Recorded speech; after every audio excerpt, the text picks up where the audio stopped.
I'm about to get started. Good morning. Flippin' physics. Let's derive the equation for the energy stored in the magnetic field generated in an inductor as charge moves through the inductor.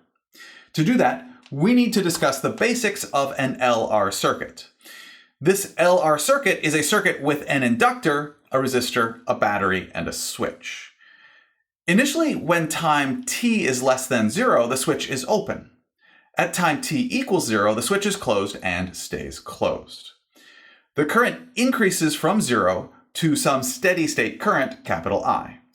We're not going to derive the time-dependent equations for LR circuits today. We will do that in future lessons. Billy, for time t is greater than or equal to 0, please apply Kirchhoff's loop rule starting in the lower left-hand corner. Absolutely. So the switch has been closed. Kirchhoff's loop rule states that the electric potential difference around a closed loop equals 0.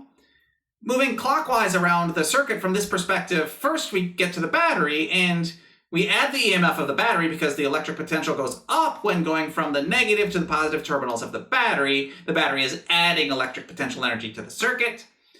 We subtract the electric potential difference across the inductor because, as you said, electric potential energy will be stored in the magnetic field of the inductor, and therefore the electric potential will go down in the direction of the current in the circuit. We also subtract the electric potential difference across the resistor in the direction of the current in the circuit because the resistor converts electric potential energy to heat and sometimes sound and light.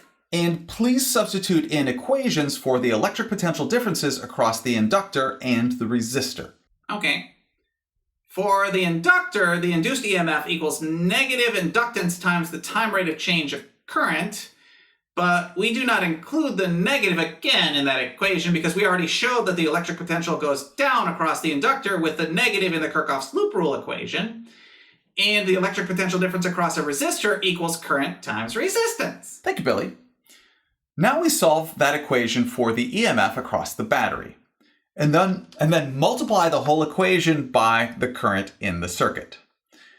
Now let's talk about what this equation represents. Starting with the left-hand side, current through the battery times the EMF across the battery. Anybody have any ideas what that is? Current through the battery times the EMF across the battery. That's electric power. We have 3 equations for electric power, and one of them is current times electric potential difference. So current times EMF is the rate at which the battery is adding energy to the circuit, and current squared times resistance is the rate at which energy is being dissipated by the resistor. Does that mean that inductance times current times the rate of change of current is the rate at which energy is being stored in the magnetic field of the inductor? That would make sense. That is exactly correct. Each of those expressions refers to the power for each of our circuit elements. If you recall, our goal is to derive an equation for the energy stored in the magnetic field generated in an inductor as charge moves through the inductor. So, let's isolate the equation for the power of the inductor. Power equals inductance times current times the derivative of current with respect to time. Recall that power is the derivative of energy with respect to time. Everybody brought the inverse of dt to the party.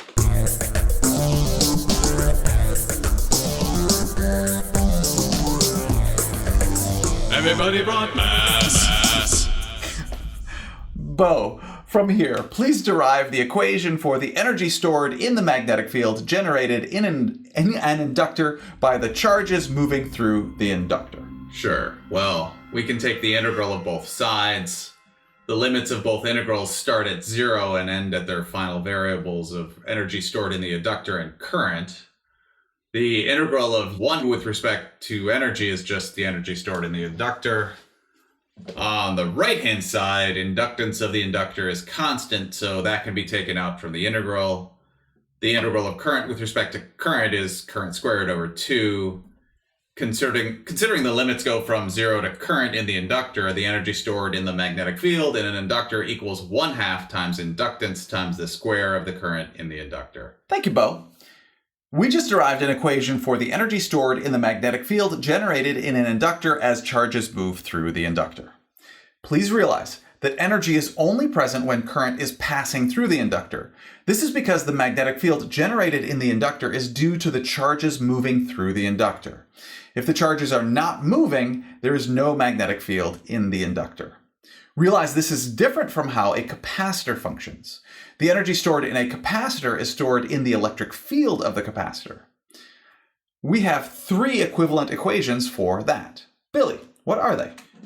The energy stored in a capacitor equals charge squared divided by 2 times capacitance, 1/2 capacitance times electric potential difference squared, and 1/2 charge times electric potential difference. And that is different from an inductor because the energy stored in a capacitor can remain when a capacitor is disconnected from a circuit, because the charges can remain separated on the plates of the capacitor, which would maintain the electric field between the plates of the capacitor, even when it is disconnected from a circuit.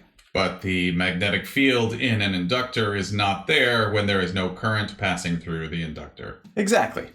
Thanks. And thank you for learning with me today. I enjoy learning with you.